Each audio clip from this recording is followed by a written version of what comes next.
આજે આપણે પરફેક્ટ માપ અને ટિપ્સ સાથે આખું વરસ લાલ ચટક રહે તેવું ગોળ કેરીનું અથાણું બનાવીશું અને તેમાં ઉમેરવામાં આવતો ગળ્યા અથાણાંનો મસાલો બનાવવાની રીત પણ જોઈશું. જો આ રીત ફોલો કરીને તમે પહેલીવાર અથાણું બનાવશો તો પણ તેમાં ઉમેરેલા કેરીના ટુકડા બિલકુલ પણ ચવડ નહીં થાય અને અથાણું ટેસ્ટમાં એકદમ લાજવાબ બનશે.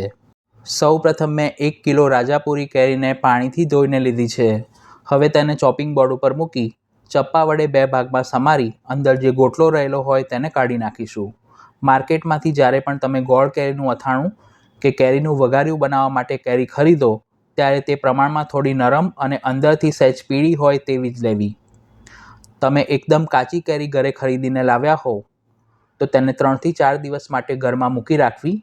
તે થોડી નરમ પડે ત્યારબાદ જ તેમાંથી અથાણું બનાવવું.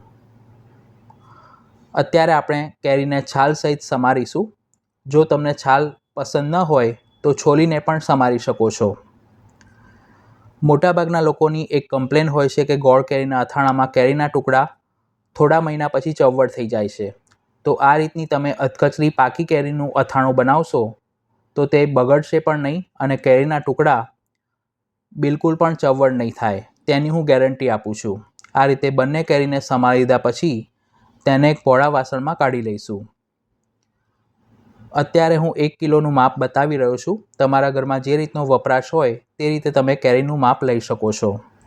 પછી કેરીના ટુકડામાં 3 ચમચી હળદર પાવડર અને 3 ચમચી મીઠું ઉમેરી તેને મિક્સ કરી લઈશું. એટલે કે હળદર મીઠાને આપણે કેરીના ટુકડા ઉપર રગદોળી દેવાના છે. પછી તેને 12 થી 15 કલાક અથવા તો ઓવરનાઇટ માટે ઢાંકીને મૂકી રાખીશું જેથી હળદર મીઠું કેરીમાં સરસ ચડી જશે. હવે ગોળ કેરીના અથાણામાં ઉમેરવા માટેનો મસાલો તૈયાર કરવા માટે મેં 100 ગ્રામ મેથીના કુરિયા, 100 ગ્રામ રાઈના કુરિયા અને 25 ગ્રામ ધાણાના કુરિયા લીધા છે. જો તમે ગુજરાતમાં રહેતા હો તો આ ત્રણેય પ્રકારના કુરિયા તમને કોઈપણ સારા કિરાણા સ્ટોર પર સરળતાથી મળી જાય છે. કુરિયા પ્રમાણમાં નવા અને સરખા સાફ કરેલા હોય તેવા જ લેવા. હવે મેથીના કુરિયાને એક પોળા વાસણમાં કાઢી અને તેનું લેયર કરીશું અને તેના ઉપર 2 ચમચી સ્ટ્રોંગ હિંગ ઉમેરીશું. માર્કેટમાં અથાણું બનાવવા માટેની સ્પેશિયલ રસની હિંગ મળે છે. જો તે ન મળે તો તમે રામદેવ કે બીજી કોઈ પણ સારી બ્રાન્ડની હિંગ ઉપયોગમાં લઈ શકો છો. તડકા પેનમાં અડધો કપ જેટલું શીંગ તેલ લઈ તેને ગરમ કરવા માટે મૂક્યું છે. તેલ હૂંફાળું ગરમ થાય એટલે તેમાં 4 નંગ સૂકા લાલ મરચાં ઉમેરીશું અને તેલમાંથી વરાળ નીકળે ત્યાં સુધી તેને ગરમ થવા દઈશું. પછી ગેસ બંધ કરી ગરમ કરેલા તેલને હિંગની ઉપર આ રીતે ચમચી વડે રેડીશું. અથાણું તથા તેનો મસાલો બનાવવાની રીતમાં દરેકના ઘરમાં વિવિધતા જોવા મળે છે, પરંતુ મારા ઘરમાં મારા દાદીમાના સમયથી જે રીતે અથાણું બનાવીએ છીએ તે રીત હું તમને બતાવી રહ્યો છું. તમે કોઈ અલગ રીતે બનાવતા હો તો પણ કમેન્ટ કરીને જરૂર જણાવજો.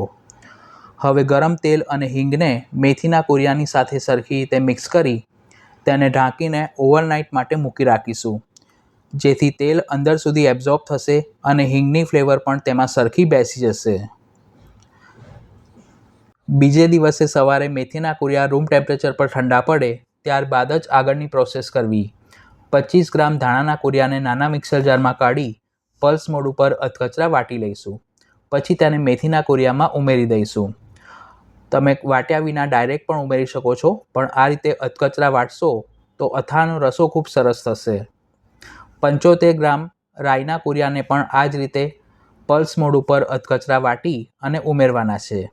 25 ગ્રામ જેટલા રાઈના કુરિયા મેં આખા રહેવા દીધા છે તેને ડાયરેક્ટ ઉમેરીશું જેથી તે ફૂલશે અને ચાવવામાં આવશે તો તેનો ટેસ્ટ ખૂબ સરસ આવશે. આ રીતે બધા કુરિયા ઉમેર્યા પછી તેમાં 2 ટેબલસ્પૂન નવી દળાવેલી હળદર અને 1 કપ અથવા તો 80 થી 100 ગ્રામ જેટલું નવું દળાવેલું લાલ મરચું પાવડર ઉમેરી મિક્સ કરીશું. અત્યારે મેં કાશ્મીરી અને રેશમ પટ્ટી બંને મિક્સ લીધું છે. આપણે ખાટા અથાણાંનો મસાલો બનાવીએ ત્યારે તેમાં મીઠું પણ ઉમેરતા હોઈએ છીએ, પણ ગળ્યા અથાણાંના મસાલામાં આપણે જે કેરીના ટુકડા હળદર મીઠામાં રગદોળ્યા તેટલું જ મીઠું ઉમેરાય છે, એટલે મસાલો બનાવતી વખતે તેમાં મીઠું ઉમેરવામાં નથી આવતું. તો ગળ્યા અથાણાંનો મસાલો તૈયાર છે. આ મસાલોનો ઉપયોગ કરીને તમે કરમદાનું અથાણું, ખટુમડાનું અથાણું અને લીંબુનું ગળ્યું અથાણું પણ બનાવી શકો છો. તેને ઢાંકીને મૂકી રાખીશું. કેરીના ટુકડામાં હળદર મીઠું ઉમેરીને મૂકી રાખવાના કારણે બીજે દિવસે તે સરસ અથાઈ ગયા છે અને તેમાંથી કેરીનું ખાટું પાણી અલગ થયું છે તેને એક ચાળણીમાં કાઢી લઈશું. પછી આથેલી કેરીના ટુકડાને કોટન કપડા ઉપર પાથરી 3 થી 4 કલાક માટે પંખા નીચે કોરા થવા દેવા. તડકામાં ન સૂકવવા, નહીંતર તે વધુ પડતા ડ્રાય થઈ જશે. કેરીના ટુકડા કોરા પડે પછી તેને એક મોટા તપેલામાં કાઢી તેમાં 750 ગ્રામ ભાંગેલો કોલ્હાપુરી ગોળ ઉમેરી મિક્સ કરીશું. તમે ઘર વપરાશમાં જે પણ ગોળનો ઉપયોગ કરતા હો તે ઉમેરી શકો છો. જો તમારે અડધો ગોળ અને અડધી ખાંડ ઉમેરીને ગળ્યું અથાણું બનાવતા શીખવું હોય તો તેની રેસીપી લિંક ઉપર આઈ બટન પર અને ડિસ્ક્રિપ્શન બોક્સમાં આપી છે. ગોળને મિક્સ કર્યા પછી તેને ઢાંકીને 2 દિવસ માટે ઘરમાં જ મૂકી રાખવું અને દિવસમાં 2 થી 3 વખત ચમચા વડે હલાવતા રહેવું, જેથી બધો જ ગોળ ધીમે ધીમે ઓગળી જશે. ગોળનું પાણી તૈયાર થાય પછી આપણે જે મસાલો બનાવીને રાખ્યો હતો તે થોડો થોડો કરીને તેમાં ઉમેરતા જવું. જો તમને ગળ્યા અથાણાંનો રસો પાતળો પસંદ હોય તો 1 કિલો કેરીની સામે તમે 75 થી 100 ગ્રામ જેટલો મસાલો ઉમેરી શકો છો. મધ્યમ ઘટ રસો પસંદ હોય તો તમે 150 ગ્રામ મસાલો ઉમેરી શકો છો, પરંતુ મારા ઘરમાં બધાને વધુ પડતો ઘટ રસો પસંદ છે એટલે અત્યારે બનાવેલો બધો જ મસાલો હું ઉમેરી દઉં છું. મસાલો બનાવતી વખતે તમે તેમાં સૂકી વરિયાળી અને મરી ઉમેરશો તો પણ તેની ફ્લેવર ખૂબ સારી આવશે. આ સિવાય તમે ખાટા પાણીમાં આથેલી ખારેકના ટુકડા પણ આ અથાણામાં ઉમેરી શકો છો.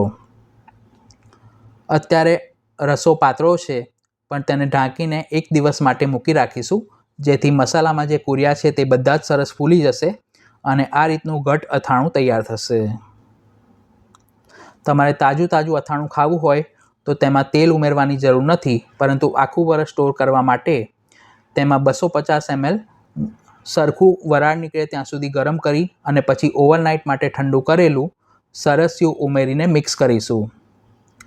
જો તમને સરસિયાની ફ્લેવર ન પસંદ હોય તો તમે શીંગ તેલ પણ આ જ રીતે ગરમ કરીને ઠંડુ કરીને ઉમેરી શકો છો. ગોળ કેરીના અથાણામાં સરસિયાની ફ્લેવર ખૂબ સારી આવે છે. સરસિયાને અથાણાની સાથે મિક્સ કરી તેને ઢાંકીને ફરીથી 1 દિવસ માટે મૂકી રાખીશું. સરસિયું ઉમેર્યા પછી આ ગળ્યું અથાણું 3 થી 4 દિવસ બાદ તમે બરણીમાં ભરી શકો છો. તો જોતાં જ ખાવાનું મન થઈ જાય તેવું એકદમ ટેસ્ટી અને લાલ ચટક ગોળ કેરીનું અથાણું બનીને તૈયાર છે. તમે પણ આ રેસીપી ઘરે જરૂર ટ્રાય કરજો. વિડીયો પસંદ આવી હોય તો તેને લાઇક અને શેર કરવાનું ન ભૂલશો અને ચેનલ પર પહેલી વાર આવ્યા હો તો આવી ટ્રેડિશનલ અને ઉપયોગી રેસીપીના વિડીયો જોવા માટે તેને સબસ્ક્રાઇબ કરી બાજુમાં આપેલા બેલ આઇકોન પર ક્લિક કરજો.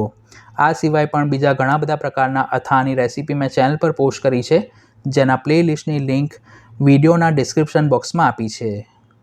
તો ફરી મળીશું એક આવી જ ઉપયોગી રેસીપી સાથે. Thanks for watching this video.